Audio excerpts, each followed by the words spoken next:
নমস্কার বন্ধুরা, পুতুলের রান্নাঘরে আপনাদেরকে স্বাগত জানাই।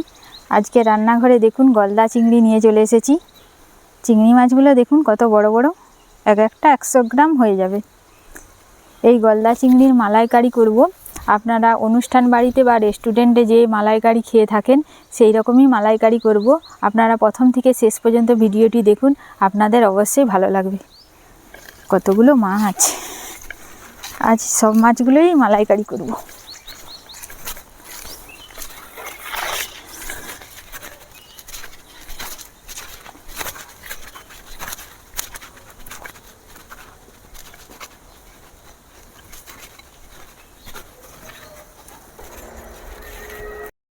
মাছগুলো কেটে পরিষ্কার করে নেব। মাছগুলো কিভাবে কেটে পরিষ্কার করছি আপনারা দেখুন। একটা কাঁচি নিয়েছি, আপনারা চাইলে বঁটিতেও পরিষ্কার করে নিতে পারেন। কাঁচির মাধ্যমে কি হয়, একটু সুবিধা হয়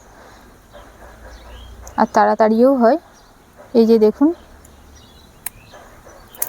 কাঁচিতে সুরগুলো সমান করে কেটে নেব। এই যে লম্বা দুটো সুর আপনারা চাইলে রাখতেও পারেন, আমি কেটে দিচ্ছি, দেখতে ভালো লাগে সুরগুলো রাখলে।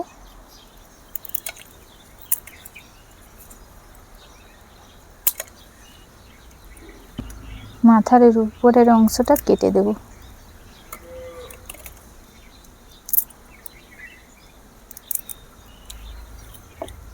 এর ভেতরে ময়লা থাকে, দেখুন আপনারা, এই ময়লাটা বের করিয়ে দিতে হবে। এই যে দেখুন,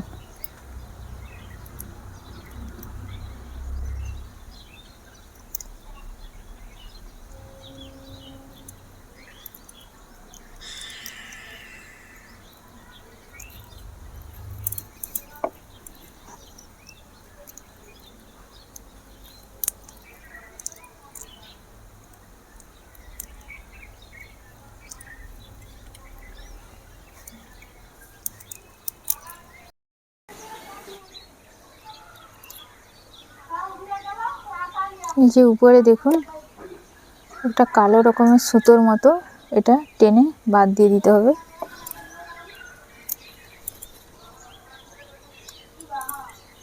একটা বাছা হয়ে গেছে, আর একটা বেছে নেব।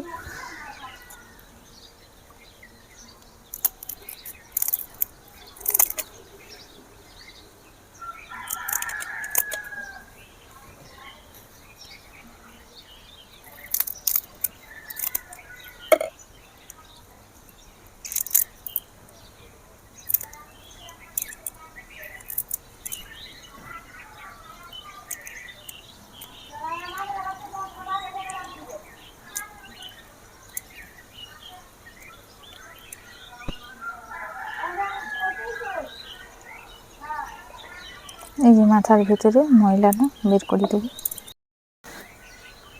লেজটা কেটে দেব।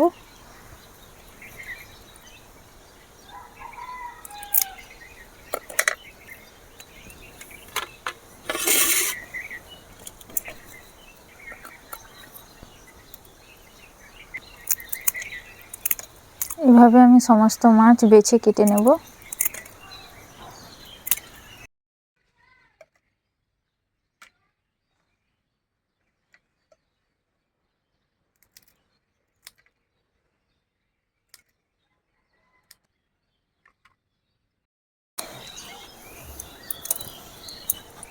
সমস্ত মাছ আমার বাছা হয়ে গেছে, এবারে আমি ধুয়ে নেব।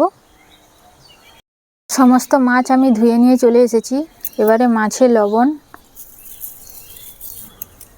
হলুদ গুঁড়ো, কাশ্মীরি লঙ্কা গুঁড়ো দিয়ে ম্যারিনেট করে নেব। ম্যারিনেট করে আমি 10 মিনিট রেখে দেব। ততক্ষণ আমি নারকেলটা কুড়ে নেব। ম্যারিনেট হয়ে গেছে, নারকেলটা ফাটিয়ে এবারে নারকেলটা আমি কুড়ে নেব।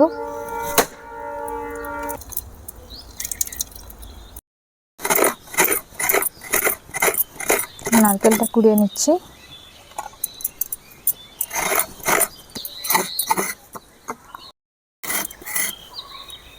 নারকেল কুড়া হয়ে গেছে। নারকেলের দুধটা রেডি করার জন্য আমি কড়াতে এবারে জল বসিয়ে দেব। নারকেলের দুধ করার জন্য আমি নারকেলটা আগে থেকে কুড়ে নিয়েছিলাম। এবারে কড়াতে গরম জল বসিয়ে দিয়েছি, জল গরম হয়ে গেছে। এবারে নারকেল কুড়াতে ঢেলে দেব।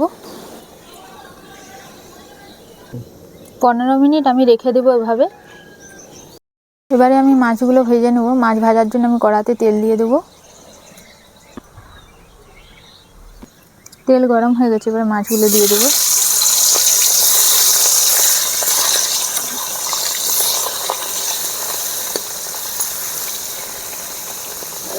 দিয়ে নেব মাছগুলো।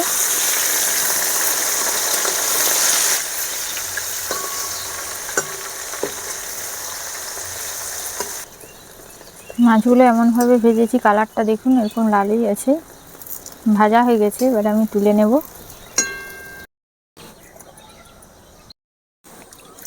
নারকেল কুড়াটা আমি গরম জলে ভিজিয়ে রেখেছিলাম। এবারে আমি ভালো করে চটকিয়ে চটকিয়ে নারকেলের দুধটা বের করিয়ে নেব।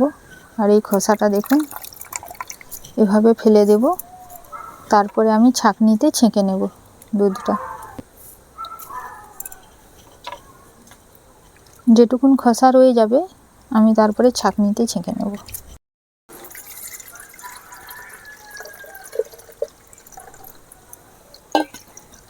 এবারে আমি চিংড়ি মাছের মালাইকারিটা করে নেব। এই যে খোসাগুলো দেখছেন, এই খোসাগুলো আমি ফেলবো না, চিনির রস করে আমি নারকেলের নাড়ু করব। এখন আমি রেখে দিচ্ছি। চিংড়ি মাছের মালাইকারি করার জন্য আমি কড়াতে সরষের তেল দিয়ে দেব। তেল গরম হয়ে গেছে, এবারে আমি 1 চামচ চিনি দিয়ে দেব। গোটা গরম মশলা, এলাচ, লবঙ্গ, দারুচিনি, পেঁয়াজ বাটা দিয়ে দেব। রসুন বাটা দিয়ে দেব।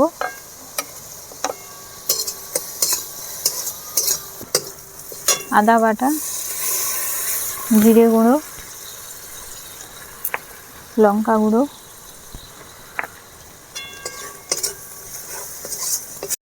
মশলা কি সুন্দর দেখুন ভাজা হয়ে গিয়েছে। এবারে আমি এই যে পেস্ট করে রেখেছি, কালো সরষে 2 চামচ নিয়েছি, কাজু বাদাম 7 থেকে 8 পিস মতো নিয়েছি, আর মৌরি 1/2 চামচ নিয়েছি। সমস্ত কিছু বেটে নিয়েছি। এবারে আমি দিয়ে দেব। আপনারা চাইলে সাদা সরষাও দিতে পারেন। হলুদ গুঁড়ো 1 চামচ, স্বাদ মতো লবণ, আগের থেকে ফেটিয়ে রেখেছিলাম টক দই দিয়ে দেব। আমি 200 গ্রাম টক দই দিচ্ছি। মশলা থেকে দেখুন তেল ছেড়ে গিয়েছে, মশলা আমার ভাজা হয়ে গেছে। এবারে আমি জলের বদলে এই যে নারকেলের দুধ দিয়ে দেব।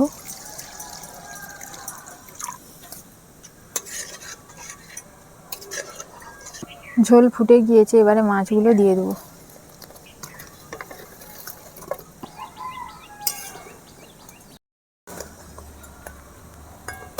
এক চামচ চিনি দিয়ে দেব, লবণ একটু দিয়ে দেব। এবারে আমি কিছুক্ষণ ফুটিয়ে নেব। গুঁড়ো গরম মশলা দিয়ে দেব। আপনারা নামিয়েও দিতে পারেন, কিন্তু এখন দিলে গুঁড়ো মশলাটার গন্ধটা একবারে ভেতর পর্যন্ত যাবে।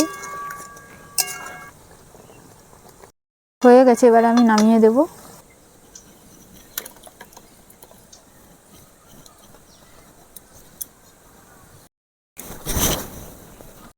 চিংড়ি মাছের মালাইকারি আমার রেডি হয়ে গেছে। দেখতে কেমন লাগছে দেখুন। মালাইকারির যে একটা সেন্ট, সেই সেন্টটা বেরিয়েছে। আহ কি দারুণ! বুঝতেই পারছেন মানে খেতে কেমন লাগবে। আর বাচ্চারাও কেউ নেই, আজকে আমি খাওয়ার ভিডিও আপনাদেরকে দেখাতে পারছি না। আমি যেভাবে দেখালাম ওইভাবে আপনারা বাড়িতে বানিয়ে খাবেন, খেতে দারুণ লাগবে। আজকের মতো ভিডিওটি আমি এখানেই শেষ করছি। আমার ভিডিও সব দেখতে হলে আমার ফেসবুক পেজটি ফলো করবেন আর ইউটিউব চ্যানেলটি সাবস্ক্রাইব করবেন। নমস্কার।